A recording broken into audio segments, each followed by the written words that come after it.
Welcome students. Last class ये हमारा fourth session है फंक्शंस का। लास्ट क्लास में मैंने आपसे एक क्वेश्चन पूछा था और आपसे कहा था कि गूगल क्लासरूम में इसको शेयर करेंगे। क्वेश्चन ये था कि प्रिंट जो फंक्शन है इसमें जो सिंटैक्स दिया हुआ है ये किस टाइप के आर्गुमेंट्स और पैरामीटर्स हैं, इनको डिस्कस करना है और इनका आपको ये बताना है कि किस पर्पस के लिए यूज़ होते हैं। तो एक दो बच्चों ने आंसर किया है लेकिन बहुत से लोग नहीं कर पाए, इसलिए मैं फिर से यहाँ पर इसको डिस्कस करते हुए आज का सेशन आगे बढ़ाता हूँ। ये हमने एक क्वेश्चन किया था लास्ट क्लास में, सिंप इंटरेस्ट, जिसमें हमने पी एक पोजिशनल आर्गूमेंट लिया, टी इज इक्वल्स टू 1 एक डिफ़ॉल्ट आर्गूमेंट लिया, आर इज इक्वल्स टू 4.5 भी एक डिफ़ॉल्ट आर्गूमेंट लिया और सिंपली कैलकुलेट करा लिया S I is equals to P into R into T upon 100 और रिटर्न किया एस आई। और हमने देखा था कि जब हम तीनों वैल्यूज़ देते हैं तो वो तीनों वैल्यूज़ को यहाँ पर यूज़ करता है। जब दो वैल्यू देते हैं तो तीसरी डिफ़ॉल्ट वैल्यू यूज़ करता है। जब एक वैल्यू देते हैं तब यहाँ पर दो वैल्यूज़ जो डिफ़ॉल्ट है उनको यूज़ करता है। तो यहाँ पर एक आप कॉल देख सकते हैं, जैसे हमने सिंप इंट 5000 और t इज इक्वल टू 5 लिखा। अब यहाँ पर जो कॉलिंग हो रही है, ये जो कॉलिंग है इसमें पहला जो आर्ग्यूमेंट है वो पोजिशनल है, वो कंपलसरी हमको देना ही है। पहला एक आर्ग्यूमेंट हमको कंपलसरी है देना, क्योंकि फर्स्ट आर्ग्यूमेंट में कोई डिफ़ॉल्ट वैल्यू नहीं है।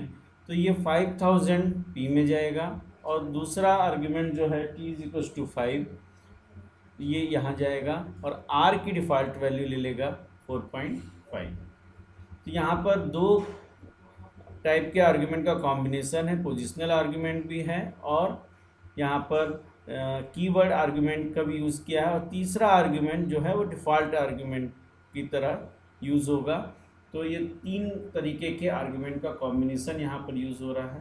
तो जब भी हम मल्टीपल आर्ग्यूमेंट्स टाइप को यूज़ करते हैं कॉलिंग में तो उसके कुछ रूल हैं, वो इस तरीके से हैं। An argument list must first contain positional और कंपल्सरी और we can say required arguments followed by any keyword argument. तो जब भी पोजिशनल आर्ग्यूमेंट होगा वो सबसे पहले होगा और उसके बाद में डिफ़ॉल्ट आर्ग्यूमेंट्स होंगे। Keyword arguments should be taken from the required arguments preferably. Keyword argument का अगर हम यूज़ करते हैं तो हमको वो रिक्वायर्ड या पोजिशनल आर्ग्यूमेंट में से ही यूज़ करना है, क्योंकि उसकी वैल्यू देना कंपलसरी है, जबकि जो डिफ़ॉल्ट आर्ग्यूमेंट्स है वो अपने आप वैल्यू ले सकता है। तो हमको ये ध्यान रखना है कि अगर कीवर्ड आर्ग्यूमेंट्स हम यूज़ कर रहे हैं तो पोजिशनल आर्ग्यूमेंट्स या रिक्वायर्ड आर्ग्यूमेंट्स में से ही उनको ले। You can not specify a value for an argument more than once. जब डिफरेंट टाइप के आर्ग्यूमेंट टाइप का यूज़ करेंगे हम तो कभी कभी बाई मिस्टेक ये हो सकता है कि हम एक ही आर्ग्यूमेंट को दो बार वैल्यू दे रहे हों, जो कि पॉसिबल नहीं है। ऐसे में एरर आ जाएगी। जैसे मैंने यहाँ पर लिखा, सपोज़ मैंने यहाँ पर लिखा 5000 कॉमा 100, सॉरी टाइम मैंने 5 दिया, 5000 कॉमा 5 और फिर कॉमा लगा कर मैं लिख रहा हूँ t इज इक्वल टू 3। तो यहाँ पर जो 5 है वो t में जा रहा है और t इज इक्वल टू 5 भी t में जा रहा है, तो यहाँ पर एरर आ जाएगी। r की वैल्यू को डिफ़ॉल्ट वैल्यू वो नहीं लेगा।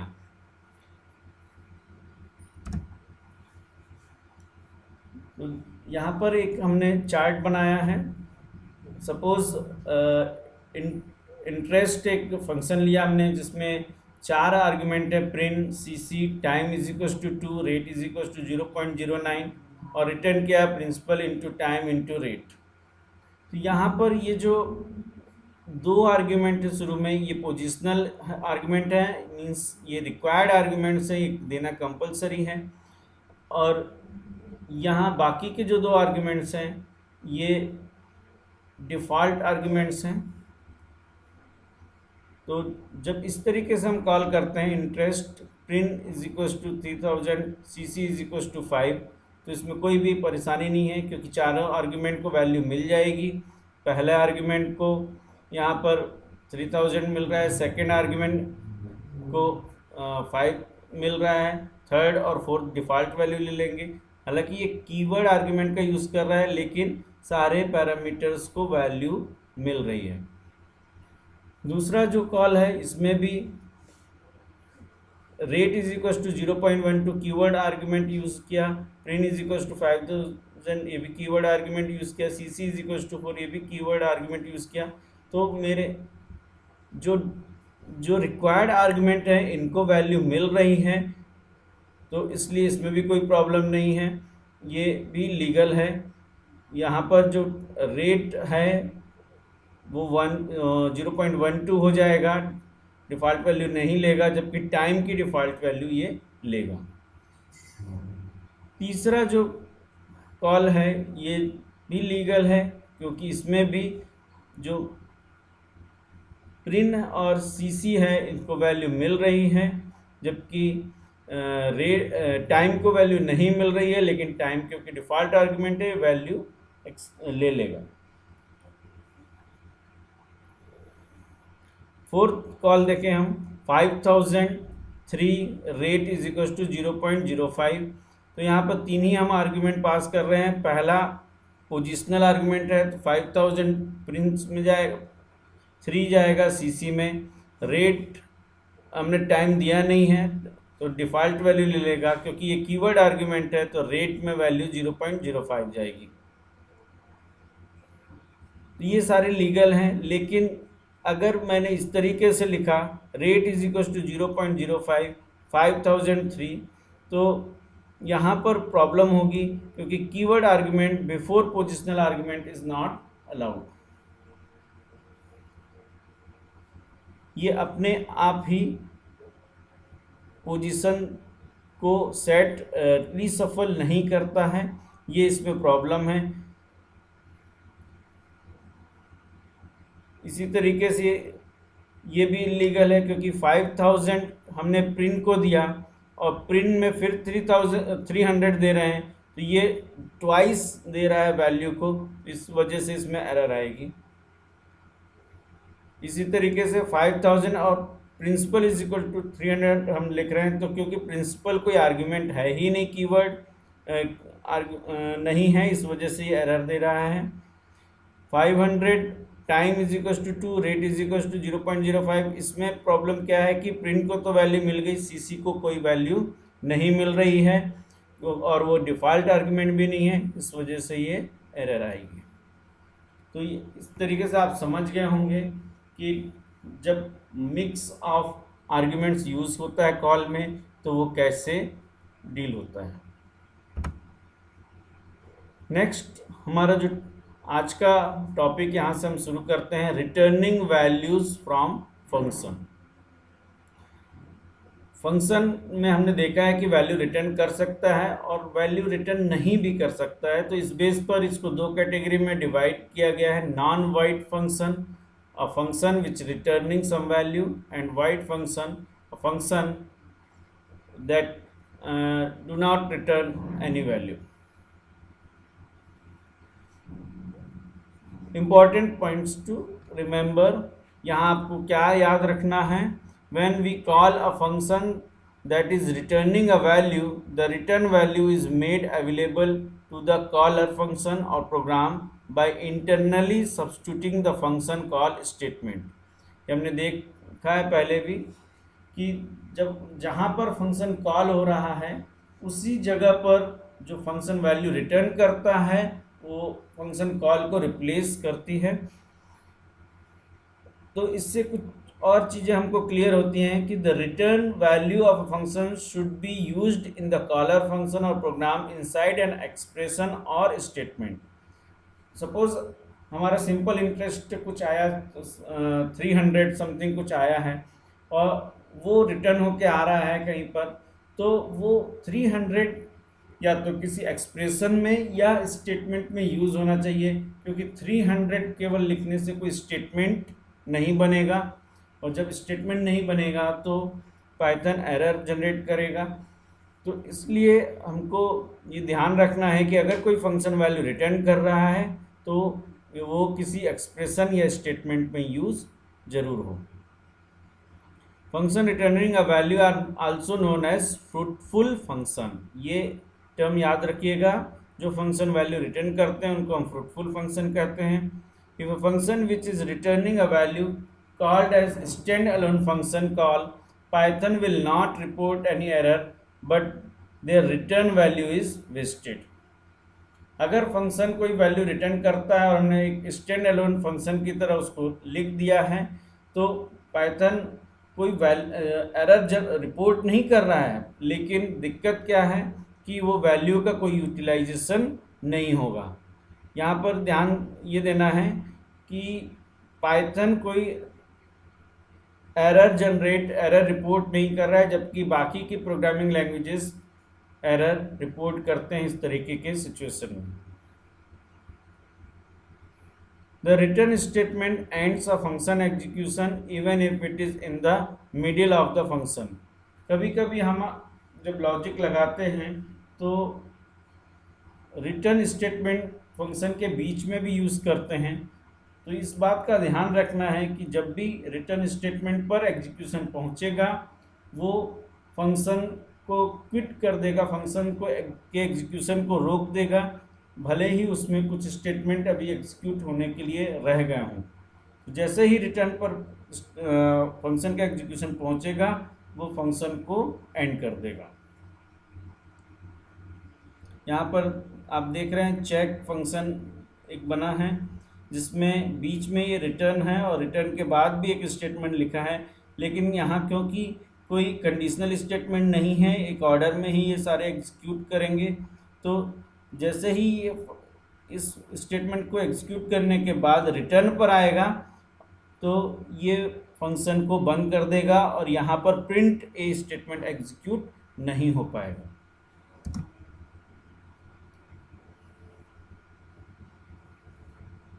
अब हम कुछ पॉइंट वॉइड फंक्शन के बारे में भी नोट कर लें। अ वॉइड फंक्शन मे और may not have a return statement. If it has a return statement then it takes the following form। जो void फंक्शन है उसमें रिटर्न स्टेटमेंट कभी होता है कभी नहीं भी हो सकता है, लेकिन अगर रिटर्न स्टेटमेंट होगा तो केवल रिटर्न होगा, उसके आगे कोई वैल्यू या कोई एक्सप्रेशन या कोई वेरिएबल नहीं लिखा होता है, केवल रिटर्न लिखा होता है। इस बात का ध्यान रखना है, इसलिए इसे हम void फंक्शन कहते हैं।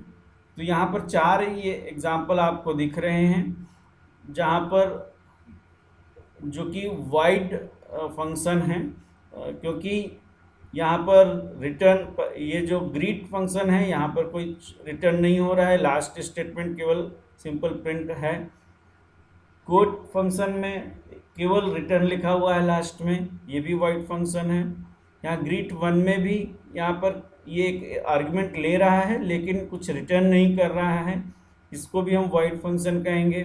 ये प्रिंट सम फंक्शन जो कि कुछ आर्गुमेंट लेता है और केवल रिटर्न लिखा है, कोई वैल्यू नहीं लिखा है, इसलिए भी void फंक्शन है। तो void function call are not used inside expression of statement, expression और स्टेटमेंट। जो void फंक्शन है क्योंकि वो कोई वैल्यू रिटर्न नहीं करता है तो उसको हम एक्सप्रेशन के अंदर या किसी स्टेटमेंट के अंदर यूज़ नहीं करते हैं।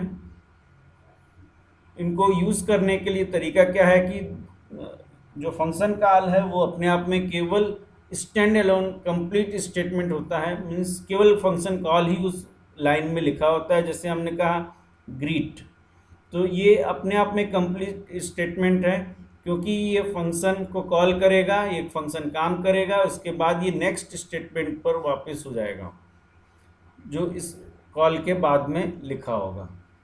तो इस चीज़ का ध्यान रखना है आपको कि जब void फंक्शन होगा तो स्टेटमेंट जो कॉलिंग स्टेटमेंट है वो स्टैंड अलोन स्टेटमेंट होगा, किसी एक्सप्रेशन या किसी और स्टेटमेंट का पार्ट नहीं होगा। जो वाइड फंक्शन होता है, क्योंकि ये कुछ रिटर्न नहीं करता है, इसलिए हम इसको नॉन फ्रूटफुल फंक्शन भी कहते हैं। और ये एक्चुअली हम जिसको कह रहे हैं कुछ रिटर्न नहीं करता है, तो ये actually legal empty value return करता है, जिसको हम नन कहते हैं। तो ये अपने कॉलर को क्या वैल्यू रिटर्न कर रहा है, नन। अगर हम इसको प्रिंट कराएं कोई फंक्शन को एग्जीक्यूट करने के बाद, जो कि वाइड फंक्शन है, कि उसने क्या रिटर्न किया है, तो वो वैल्यू होगी नन। जैसे हमने यहाँ पर एक एग्जांपल लिया है, ग्रेट एक फंक्शन है जो कि प्रिंट करता है हेलोज। अब हमने फंक्शन को कॉल किया, ये जो फंक्शन कॉल है ये अपने आप में स्टैंड अलोन स्टेटमेंट भी हो सकता था, लेकिन हमने क्या किया है कि इसको एक वेरिएबल में असाइन कर दिया है, a is equal to great. तो यहाँ पर हमको ये पता करना है कि क्या ये फंक्शन एग्जीक्यूट होने के बाद कुछ वैल्यू रिटर्न कर रहा है कि नहीं। तो यहाँ पर जब हम a को प्रिंट करा के देखते हैं तो हमको पता चलता है कि a जो है वो नन रखता है। दैट मीन्स जब फंक्शन रिटर्न हो, फंक्शन टर्मिनेट होता है, वाइड फंक्शन कोई टर्मिनेट होने पर नन वैल्यू रिटर्न करता है। Next, composition. Composition in general refers to using an expression as part of larger expression or a statement as part of larger statement। ठीक इसी तरीके से हम फंक्शन कंपोजिशन की जब बात करेंगे तो function call as part of large function call is known as function composition. यहाँ पर हमने कुछ बिल्ट इन फंक्शंस को यूज़ करके आपको समझाने की कोशिश की है। यहाँ पर इंट, दोनों ही फंक्शन आपके जो इंट और str हैं ये कन्वर्जन फंक्शन है। तो इंट और इसके एज आर्ग्यूमेंट हमने पास किया str और इसके आर्ग्यूमेंट में हमने पास किया 52। तो जिस तरीके से आप नेस्टेड इफ या नेस्टेड लूप समझते हैं, ठीक इसी तरीके से ये फंक्शन कॉलिंग की नेस्टिंग है हम कह सकते हैं, लेकिन यहाँ पर फंक्शन अलग अलग हैं। तो यहाँ पर सबसे पहले ये str में कन्वर्ट होगा, स्ट्रिंग में कन्वर्ट करेगा 52 को, और उसके बाद ये 52 कन्वर्ट हो जाएगा इंटीजर में। इसको तो अभी आप को यूज़ समझ में नहीं आ रहा है, फिर इसको देखते हैं दूसरा एग्जांपल। 52.4 ये स्ट्रिंग में है, इसको फ्लोट में कन्वर्ट किया और मल्टीप्लाई बाय 2 करके इसको इंटीजर में कन्वर्ट कर दिया। तो इस तरीके से जब किसी फंक्शन के अंदर फिर से कोई आर्ग्यूमेंट में कोई फंक्शन यूज़ होता है तो इसको हम कहते हैं फंक्शन कंपोजिशन। यहाँ पर तीसरा एक एग्जांपल भी दिया हुआ है, आप बता सकते हैं इसका आउटपुट क्या होगा। स्ट्रिंग 52 प्लस स्ट्रिंग 29, और यहाँ प्लस ऑपरेटर क्या करेगा, स्ट्रिंग कॉन्केटिनेशन करेगा, तो इसका आउटपुट आना चाहिए 5229। तो यहाँ पर आगे बढ़ने से पहले एक बार फिर से हम कुछ टर्म्स को रिवाइज कर लें। फंक्शन डिफाइन होता है डेफ से, डेफ के बाद जो लिखा होता है फंक्शन का नेम होता है, इसके बाद आर्ग्यूमेंट की लिस्ट होती है स्मॉल ब्रैकेट्स के अंदर, और फिर एक कोलन होता है जिसको हम फंक्शन का हेडर कहते हैं। इसके अंदर जो आर्ग्यूमेंट की लिस्ट होती है इसको हम फॉर्मल पैरामीटर या सिंपली पैरामीटर भी कहते हैं। उसके बाद ये जो होती है फंक्शन की बॉडी होती है जो कि इंडेंट करके लिखे जाते हैं। ये पूरा फंक्शन केवल तभी एग्जीक्यूट करता है जब हम फंक्शन को कॉल करते हैं। जब फंक्शन को कॉल करते हैं तो इसको, ये जो कॉल करते समय हम कुछ वैल्यूज़ जब भेजते हैं तो इनको हम एक्चुअल पैरामीटर या आर्ग्यूमेंट कहते हैं। पूरे प्रोग्राम का एग्जीक्यूशन हमेशा मेन फंक्शन सेक्शन के फर्स्ट स्टेटमेंट से शुरू होता है। तो ये सब चीज़ें हम जान गए हैं। अब इसके बाद हम देखते हैं scope and life time of variable. Scope क्या है? A part of program within which a name is legal and accessible is called scope of the name। Simply हम कह सकते हैं जब हम प्रोग्राम लिखते हैं तो प्रोग्राम का वह हिस्सा जहाँ पर हम किसी वेरिएबल को यूज़ कर सकते हैं, एक्सेस कर सकते हैं, उसको हम कह रहे हैं उस प्रोग्राम के पार्ट को, उस वेरिएबल का या नेम का या आइडेंटिफायर का स्कोप।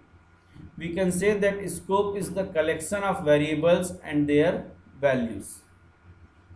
स्कोप जो है दो कैटेगरी में डिवाइड कर सकते हैं हम, global scope and local scope.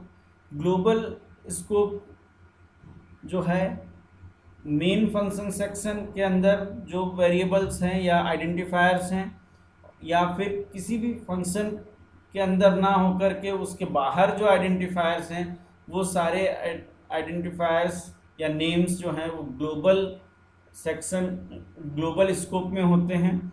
और जो वेरिएबल किसी फंक्शन की बॉडी के अंदर होते हैं वो लोकल स्कोप में माने जाते हैं।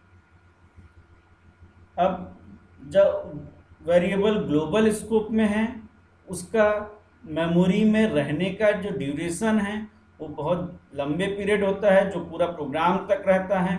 इसलिए ग्लोबल स्कोप के जो वेरिएबल हैं वो लॉन्ग ड्यूरेबल हैं, और जो लोकल स्कोप है फंक्शन, उसका ड्यूरेशन मेमोरी में रहने का शॉर्ट होता है। ये जो ड्यूरेशन होता है वेरिएबल का, इसको हम उसका लाइफ टाइम कहते हैं।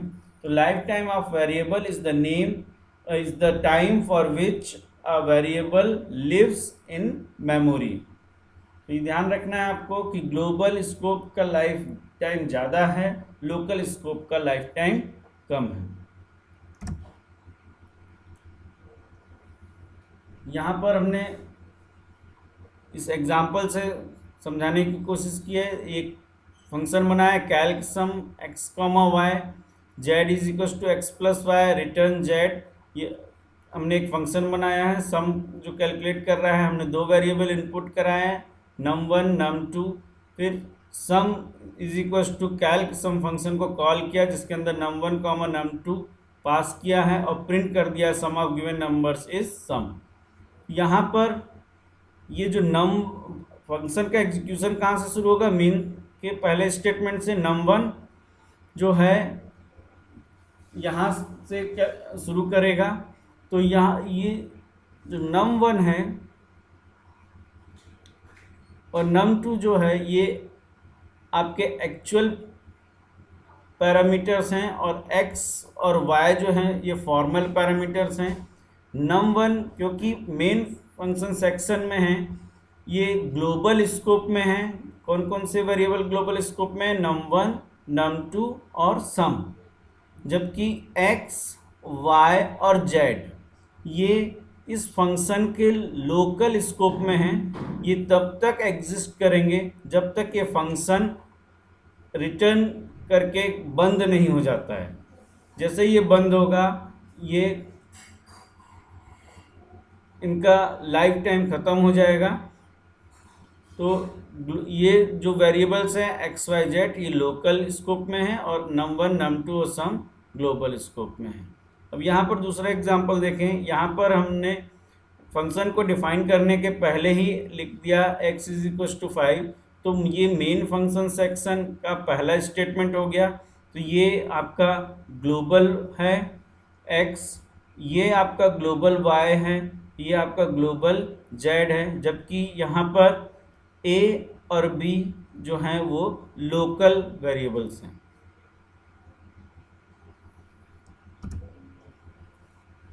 नेम रिजोल्यूशन की ज़रूरत हमको तब पड़ती है जब हमारा लोकल स्कोप और ग्लोबल स्कोप में सेम नाम के वेरिएबल हो जाते हैं। तो हमको उनको रिजॉल्व करना पड़ता है कि कौन सा वेरिएबल को हम यहाँ पर यूज़ करें। तो उसके लिए एक रूल है कि सबसे पहले जो local scope local name space में जो वेरिएबल होगा उसको हम यूज़ करेंगे। अगर लोकल में उस नाम का कोई वेरिएबल नहीं है, जो हमने डिक्लेयर नहीं किया है, सीधे यूज़ कर रहे हैं, तो वो उसके इनक्लोजिंग स्कोप में जाएगा या नेम स्पेस में जाएगा और वहाँ देखेगा। अगर वहाँ भी कोई नहीं है तो फिर ग्लोबल नेम स्पेस में जाएगा, और ग्लोबल में भी कोई नहीं है तो वो बिल्ट इन नेम स्पेस में उस वेरिएबल को ढूंढेगा। अगर वहाँ पर भी नहीं मिलता है तो वो लिखता है अनडिफाइंड आइडेंटिफायर।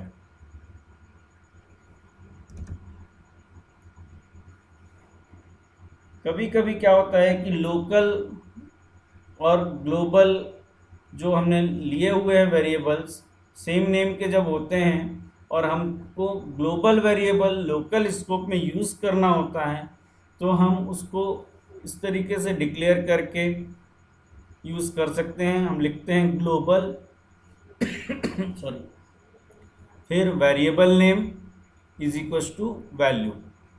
तो ऐसा लिखने से जो वेरिएबल होता है, ये वेरिएबल लोकल वाला वेरिएबल को यूज़ ना करके ग्लोबल वाले वेरिएबल में चेंजेस करता है। ये एग्जांपल यहाँ पर दिया हुआ है। एक फंक्शन है global local, x is equal to हमने 10 लिया। जब x इज इक्वल टू 10 लिया है तो ये लोकल है। फिर प्रिंट किया हमने लोकल x को, फिर हमने लिखा ग्लोबल x। अब ये जब भी हम ग्लोबल वर्ड यूज़ कर लेते हैं तो इसके बाद जहाँ कहीं भी x का यूज़ होगा वो अब इस ग्लोबल x को यूज़ करेगा। यहाँ पर ये जो मेन फंक्शन में x दिया है ये क्या है, ग्लोबल x है। तो ग्लोबल का x और लोकल का x जो है उसको रिजॉल्व करने का तरीका ये है कि यहाँ पर जब x लिखा था हमने तो ये लोकल को यूज़ कर रहा था क्योंकि लोकल स्कोप में मिला उसको, जबकि यहाँ पर ग्लोबल x लिखने के बाद अब जब जिस x को यूज़ करेगा वो ग्लोबल x होगा। तो यहाँ पर ऐसा करने से x इज इक्वल टू 9 करने से क्या होगा, x की जो वैल्यू है 2 से चेंज होकर के 9 हो जाएगी। किस वाले की, इस ग्लोबल वाले x की। तो जब प्रिंट करेंगे हम ग्लोबल x तो यहाँ पर ग्लोबल x की वैल्यू 9 प्रिंट करेगा। तो यहाँ पर आउटपुट किस तरीके से आएगा आप बताइए। x इज इक्वल टू 2 से एग्जीक्यूशन शुरू होगा। प्रिंट किया x तो क्या प्रिंट करेगा, ये इसके स्कोप में तो और कोई x है नहीं है तो ये 2 प्रिंट करेगा। फिर हमने फंक्शन कॉल कर दिया ग्लोबल लोकल, तो ग्लोबल लोकल से नया फ्रेम बना और इसका कंट्रोल शिफ्ट कर गया यहाँ पर ग्लोबल लोकल पर। तो यहाँ पर x इज इक्वल टू 10 लिखा है तो ये लोकल 10 हो गया। लोकल x की वैल्यू क्या हुई, 10। प्रिंट किया तो प्रिंट होकर के क्या आएगा, लोकल 10। फिर इसके बाद जब ग्लोबल x लिख दिया आपने तो x इज इक्वल टू 9 किया तो ये x की वैल्यू क्या हो गई, 9। तो ग्लोबल 9 लिखेगा यहाँ पर, और इसके बाद जब रिटर्न होकर के आएगा प्रिंट x करेगा तो फिर क्या प्रिंट करेगा, 9। तो इस तरीके से ये क्या करेगा,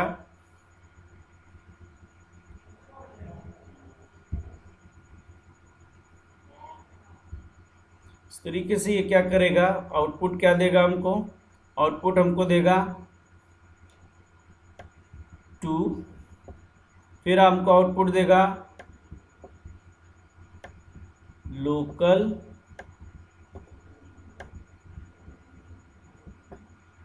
और फिर लिखेगा 10, फिर लिखेगा ग्लोबल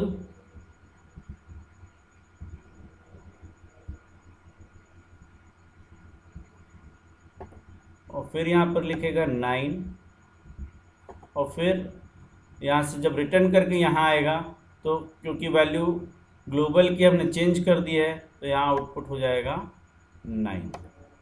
ये आपका आउटपुट आएगा। कुछ पॉइंट्स जो आपकी बुक में हाईलाइट किए हुए हैं इनको मैं फिर से रीड कर रहा हूँ। The global statement is a declaration which holds for the entire current code block it means that the listed identifiers are part of the global namespace or global environment. The global statement cannot be reverted in a program run. One should avoid using global statement in Python program. ये ध्यान रखना है आपको कि अगर एक बार आपने local scope में ग्लोबल कीवर्ड का यूज़ कर लिया तो लोकल वाले फिर वेरिएबल को आप यूज़ नहीं कर पाएंगे. Although global variables can be accessed through local scope, but it is not a good programming practice. So keep global variables global and local variables local. तो ये आपको अवॉइड करना चाहिए ग्लोबल कीवर्ड का यूज़ करना. ये आपके लिए टिप है.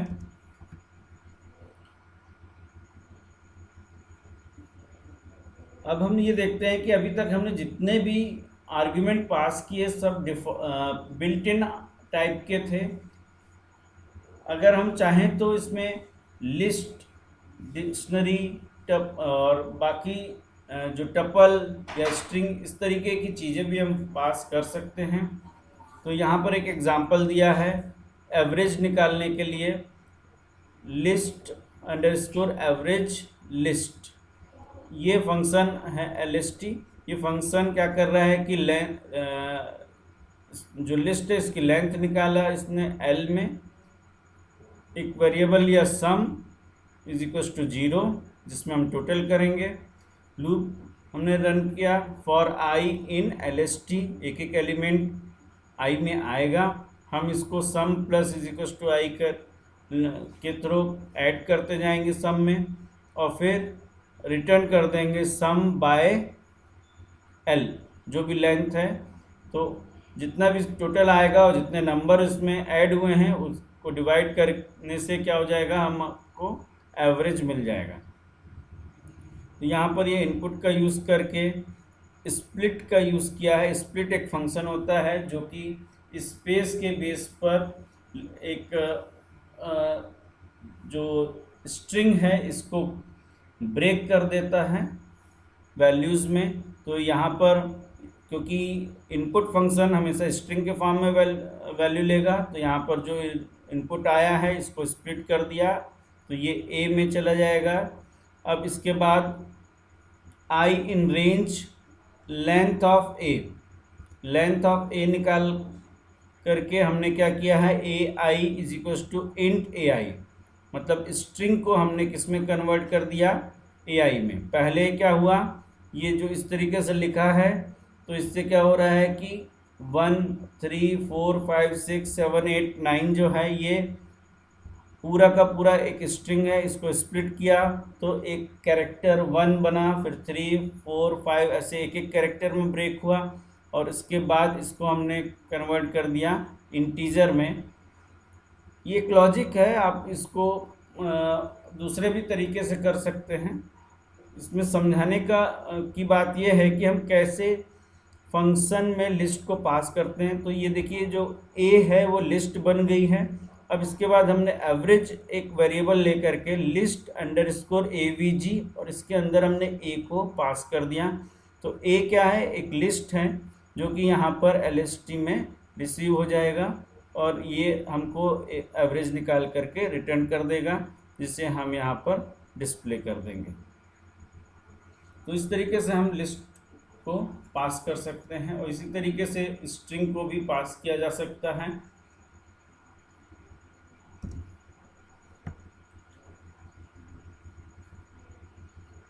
यहाँ पर कुछ और मैं आपको दिखाना चाहता हूँ कि जब मैंने लिस्ट को पास किया, यहाँ पर एक फंक्शन बनाया मैंने myfunc2 और लिस्ट मैंने पास किया. लिस्ट यहाँ पर लिस्ट 1 इज इक्वल टू एक सिंगल एलिमेंट लिस्ट लिया 1. तो यहाँ पर जब लिस्ट को पास किया और मैं इसमें ऐड कर रहा हूँ +2 कर रहा हूँ उस लिस्ट में 0 इंडेक्स की वैल्यू में मैंने +2 किया.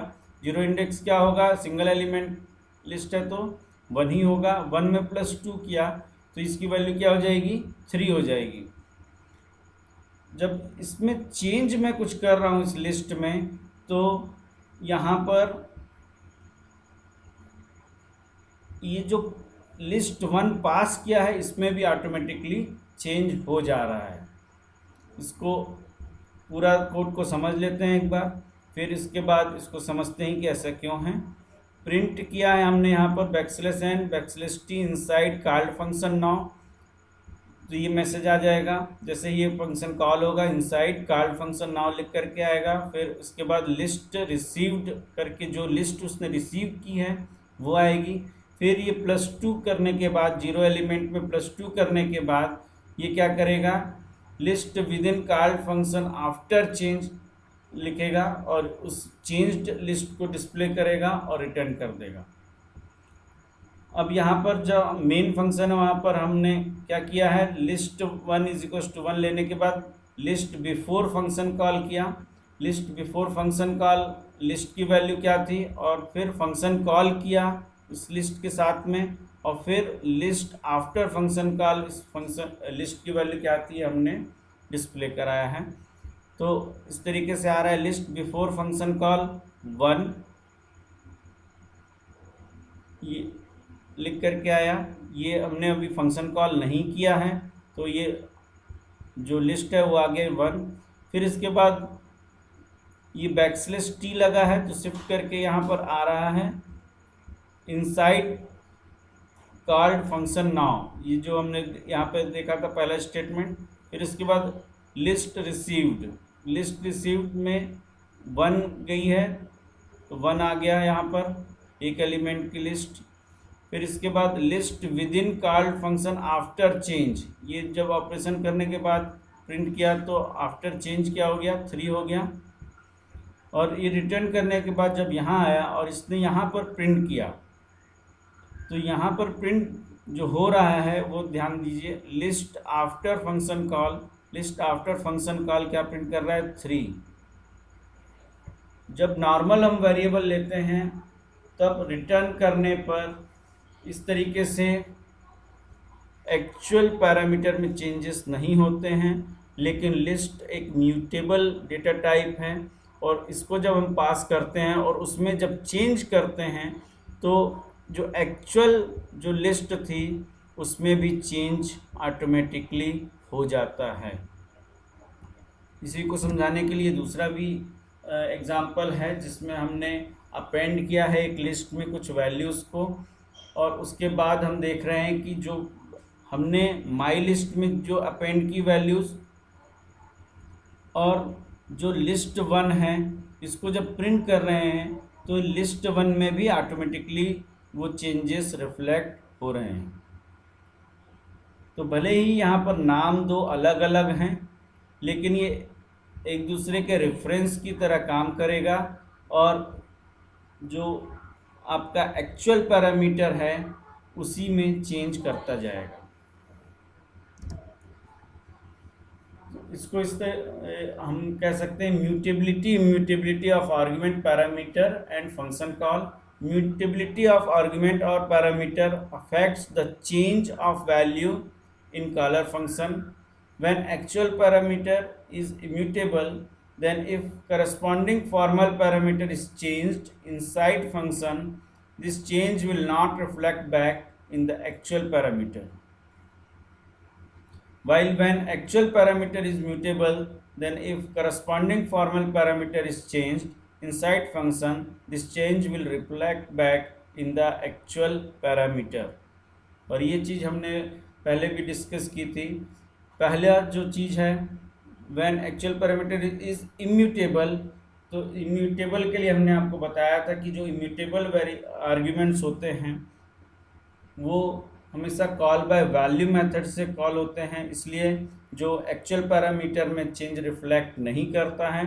जबकि म्यूटेबल डेटा टाइप जब होते हैं तो वो कॉल बाय रेफरेंस मेथड से कॉल होते हैं, इसलिए एक्चुअल पैरामीटर में चेंजेस दिखाई देते हैं जब हम फॉर्मल पैरामीटर में कोई चेंज करते हैं। तो ये आपके लिए एक असाइनमेंट है, इसको आपको करना है।